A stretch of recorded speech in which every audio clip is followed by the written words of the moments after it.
came back for a third? A third though? Okay. Okay. Welcome back, man. Welcome back to the Blue Wall. Welcome back to What's Up, Doc. What's up, Doc? What's up, Doc? Me, you, her, him, she, we. We can all be docs if we put our minds to it. And today, that was a clean little intro. Hold on. That should be like my little thing.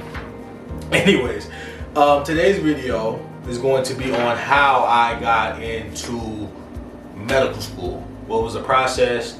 And it's going to be a very detailed video. My experience was very tumultuous. I'll let you guys know that right now. So if you're somebody who struggled to get into medical school, if you're somebody who was planning to get into medical school but feel like you might not have the grades or the scores, you're just a little bit down on yourself, this right here, it's gonna be the video for you.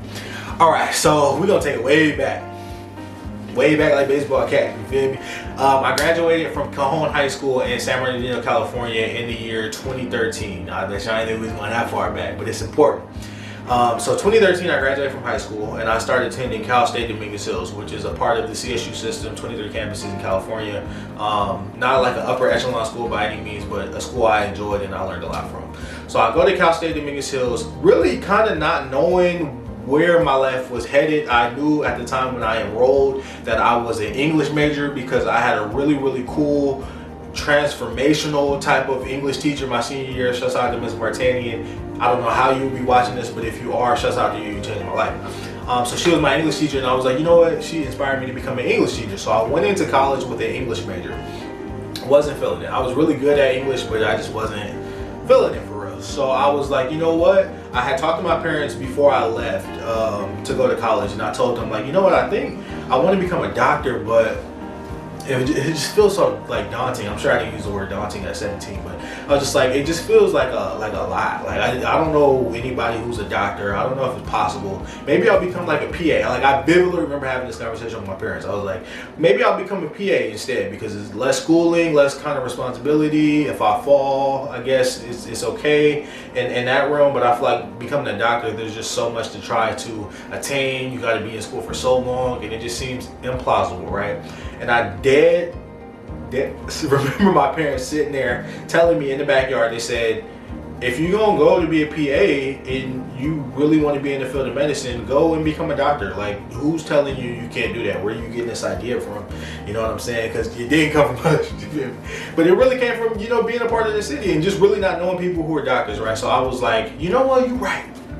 You're right. I'm gonna keep that in the back of my head. But I still went into college with an English major, right? So while I was doing that and I wasn't feeling English, I was like, you know what? I'm gonna just take the leap of faith and I'm gonna start the process of being pre-med. I want to change my major, like we all do in college, and I want to start that process. So I was like, boom, I'm doing it. The next major I changed to was cellular and molecular biology, and that was the major that I graduated with.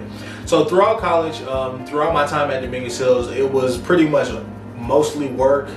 Kind of a little bit focus on school, very little play, and a lot of like sleep type of thing. Like I worked my tail off. I had 2 jobs in undergrad because I've always been kind of like a self-sufficient type of guy. I want to be able to pay my own bills and insurance and phone bills and stuff. I don't want to be hitting on my parents for every little thing. So I worked as a manager at a Jamba Juice on campus, and I worked as an RA. And there's going to be a story time on life as an RA because that's a whole little thing in and of itself.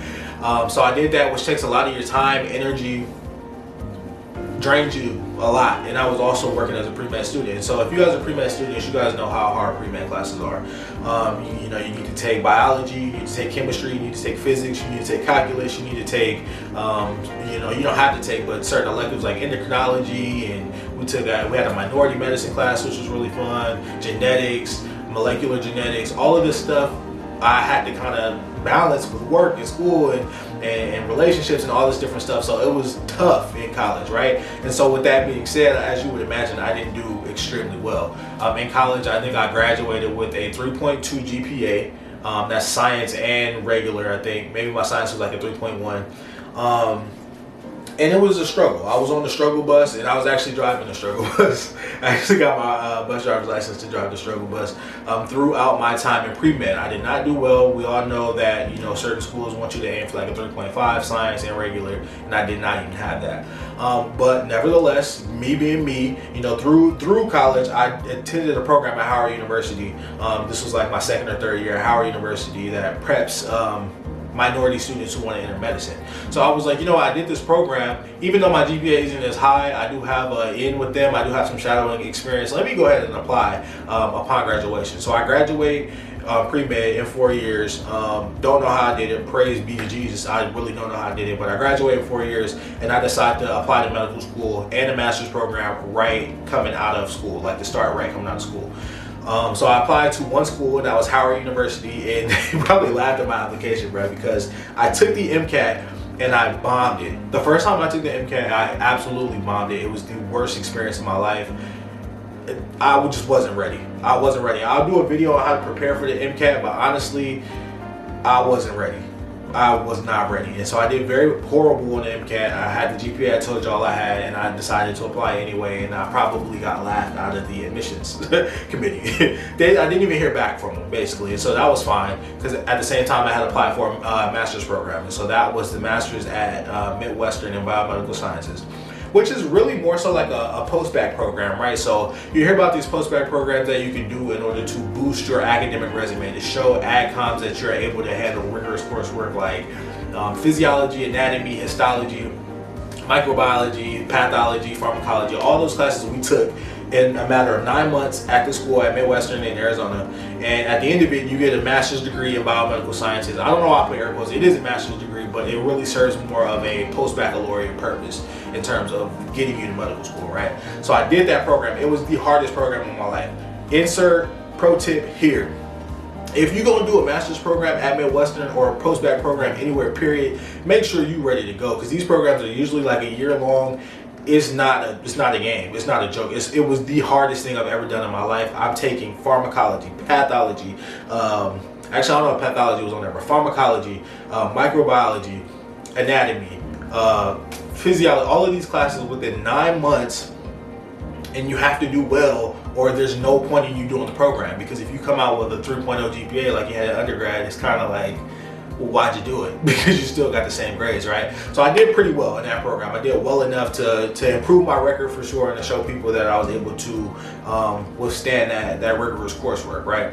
A part of the finesse is a lot of times on those programs, the master's programs or post-bac programs, they have linked medical programs that you can apply to, and you have a little in because you were a previous student there, right? So that was the goal for me.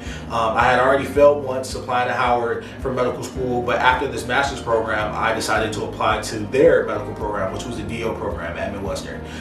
And I had to retake my MCAT because the first score was absolutely laughable.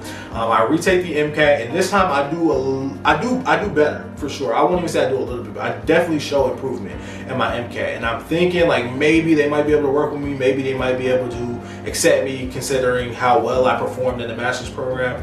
And I was absolutely crushed, wrong, devastated when I found out that yet again I had crushed an interview at Midwestern. Literally did my thing at that interview. I had made so many connections with professors. I had done so well in the classes. I had done better on my MCAT, and I still applied to the school and did not get into the school. Y'all, it was the worst experience of my life. Like, I'm gonna get a little bit vulnerable here. I remember being literally on my apartment floor in Arizona. This sounds really dramatic, but I was on my apartment floor crying. Like I was sobbing, y'all. Like I was so upset that I didn't get into this school because I had worked so hard. I had paid so much money. I was upset. And at this point, this is my second time applying to a medical school. Of course, doubt starts to set in. You start to think like maybe this ain't what I'm supposed to be doing. Like maybe I'm not cut out for this, right? So that year, I was actually working back at Jamba Juice with a whole master's degree. It was super sad, honestly, but I met a lot of cool people from that job as well. Shouts out to my friend Ashley, is still my friend to this day. I hope you're doing well. I met some cool people, and then after a couple of months working at John Juice with a master's degree, I finally got a job in a lab. At this point, I'm not in school. Obviously, my program had ended, finished it in 9 months, had a master's, was still making $10 an hour. But I found this job in a lab, in a cadaver lab, and I'm going to do another story time video on that, because in the lab, basically what I was doing was performing surgery on dead people. We were a cadaver lab, procure human tissue, and we would send off the procured tissue to either doctors or researchers or labs to practice on, right? So that's a wild thing. I've cut off heads, y'all. I'll clean off somebody's, whole torso. I've cut off legs. I've eviscerated torsos. With all respectfully, we respect the people who decide to donate their bodies to science, but I did that. I did that, and it was such a dope job that I was kind of under qualified for, but I finessed, and I got the job. So I was working at that job for 9 months. I literally loved it there. I loved the people there, both sites that I worked at in Arizona and California, and I was just I was okay. I was content with the job. But that's another pro tip. Don't ever let the money that you start to get when you have to take a gap from school or when you have to take a little lull period, don't let that money get to you, because it will. You'll start to get in the group of paying bills and having a little extra money to go out if you want to and buying whatever you want to, and then you get distracted from the real major career goal, which is I want to become a doctor, right? So that was me for a bit. But I had started to shadow this podiatrist that worked at the clinic that was across from my job. And this was like the first podiatrist I had ever shadowed. I knew a little bit about the field, but I was like, let me go see what podiatry is about. So I go to this office, and she's seeing all of the population that I want to see. Diabetic population, older population, sports population, children. And then all of this, she's having these majorly dope interactions. She is treating this vast array of disorders and diseases. And then she clocked off at 5. It was like, yeah, and I'm about to go home. It was the work-life balance for me. I ain't gonna front. That's what it was. And then it was also the population that she was able to treat. I was like, yo, podiatry is the field for me. And I'll do some more story time diving into that. But that's how I found out that I wanted to apply. So I was really late in the cycle. Like I don't remember the month, maybe like March or April, maybe even May.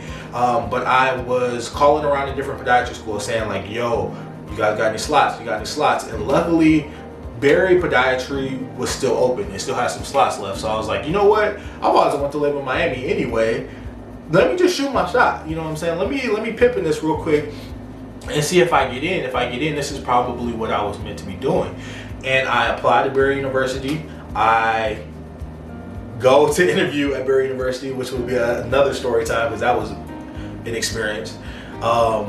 I submitted my grades, my shadowing experience, my letters of recommendation, the MCAT score that I thought was good enough to get me in the military, and all of that. And they sent me an invite for an interview. I fly out to Miami on a drop of a hat. I do my interview. I get back, go back to work, go back to cutting up bodies for a living. And on my lunch break, I get a phone call from our admissions director saying, bruh, you've been conditionally accepted. Conditionally accepted, bro. Like, we have a wait list and you're on that wait list, but we checking for you though. We still checking for you, but you're not in class yet, bro. So I'm like, okay, bro. Like, I have to be grateful because I waited so long to apply, but this is, I want to get in. Like, I want this. So I just kept putting out positive vibes. I said, if it was for me, it's going to be for me. I'm going to get into the program. It is what it is. It's going to happen. It's been, at this point, 5-6 years coming, 2 application cycles. This is my 3rd. Like, if it's meant to happen this time, it'll happen this time. Maybe not even a day later, he calls me back and he says, you got the spot in the class and I want to offer you scholarship. Bruh. I might as well have just melted in my car seat at that point. Like, just became a part of the freaking whatever the cloth is in my car. Like, bruh. 6+ years of trying to apply to medical school, so many ups and downs, so many kind of bad marks in undergrad, some bad marks in not really bad marks, but bad marks on the MCAT the first time. So many trials and tribulations, working, you know what I'm saying, going through personal issues, applying to school twice, working at a smoothie shop to pay my rent in Arizona. So many trials and tribulations all came to an end when I got blessed with the acceptance for this school, and my dream was finally realized. So that I say all this to say, this is a longer video because I wanted to touch on my entire experience, and I wanted to say all this to say, it's going to be a struggle. Sometimes it might not be a struggle. Sometimes it's a little bit more struggly than other times. Other times, you know, you win in. Other times you're going to be losing. You might not do well on the test. You might not perform well. You might find yourself down on yourself. But let me tell you, if you set your mind to something, if you set your heart on a goal and you go after that goal for a specific reason, an important reason, and a reason that you're not going to allow to slip your grasp, right? If you go into medicine for the reason of wanting to help and treat the population that you grew up in, or alleviate disorders that are close to home, or whatever it is, if it's powered by passion, you're going to make it. And if you have a passion for medicine, if you have a passion for science, if you have a passion for getting to that point and becoming a doctor, I guarantee you can do it too. And it's going to take time. It's going to take trial and error. You might fail. That's okay, because once you get in this spot where I am right now, you'll feel all glory. You'll be very grateful. And I even still stress to this day. We're in school, medical school. Stress is a different type of stress, you feel me? But there's nothing like finally attaining that goal. And I want to let everybody who's watching this video know that if you are struggling through it, you are going to make that goal as well. Okay, I got a little serious. The tone dropped a little bit. But that's the truth, man. I want you guys to stick with it, stick to it. Drop a comment below if you're struggling. Start conversations with each other, start conversations with me, reach out. That's what I am here for. Okay, so I hope you guys enjoyed this little how I got to medical school kind of story time, if you will. And I look forward to making more of these videos to encourage, to give insight, to give experiences, and all of that stuff. Y'all, please join me back on my blue wall for the next episode of What's Up, Doc. I will see y'all next time, man. Peace and blessings.